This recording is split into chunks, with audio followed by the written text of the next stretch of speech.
राजस्थान में पर्यटन सीजन खत्म होने के साथ ही इसका असर अब एयर कनेक्टिविटी पर भी दिखाई देने लगा है।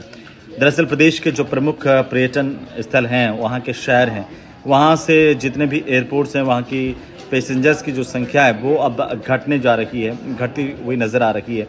और इसका सबसे ज़्यादा जो असर पड़ रहा है एयर कनेक्टिविटी का, वो सबसे ज़्यादा असर जैसलमेर एयरपोर्ट पर देखने को मिल रहा है, क्योंकि जैसलमेर जो पश्चिमी सरहद का इलाका है, पूरा जैसलमेर, बाड़मेर, जोधपुर, मारवाड़ का इलाका, वहाँ पर बहुत तेज़ी के साथ जो गर्मी है वो अब बढ़ने लगी है, तो पर्यटकों का रुझान उस तरफ कम हो गया।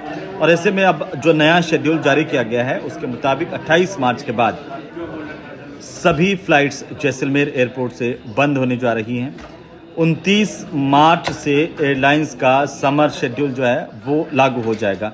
समर शेड्यूल में क्या होगा कि जो फ्लाइट संचालित हो रही थी जैसलमेर एयरपोर्ट से, वो फ्लाइट अब बंद कर दी गई हैं। नियमित फ्लाइट खासतौर पर वो जो जितने भी फ्लाइट्स यहाँ से एयरपोर्ट से संचालित हो रही थी वो बंद हो जाएगी 28 मार्च के बाद में।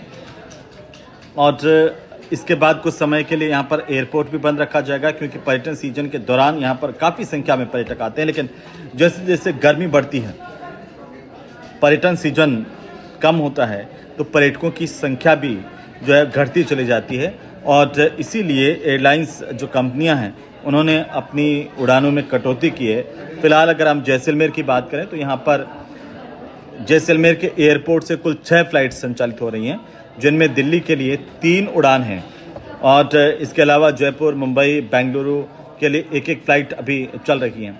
तो ये पर्यटन सीजन को देखते हुए शुरू की जाती है उड़ान। लेकिन सीजन जैसे जैसे ख़त्म होता है इसके बाद इनका संचालन भी रोक दिया जाता है। तो जोधपुर एयरपोर्ट और महाराणा प्रताप एयरपोर्ट पर भी इसका असर जो है वो जैसलमेर के साथ साथ देखने को मिल रहा है। इन दोनों एयरपोर्ट से संचालित होने वाली फ़्लाइट्स जो है वो समर शेड्यूल के तहत कम की जाएंगी, लेकिन जैसलमेर से 28 मार्च के बाद में इस समर शेड्यूल में कोई भी फ़्लाइट उड़ान नहीं भरेगी। इस तरह की जानकारी है, क्योंकि इसका मुख्य कारण जो है वो पैसेंजर्स की जो संख्या है वो इसका मुख्य कारण बताया जा रहा है।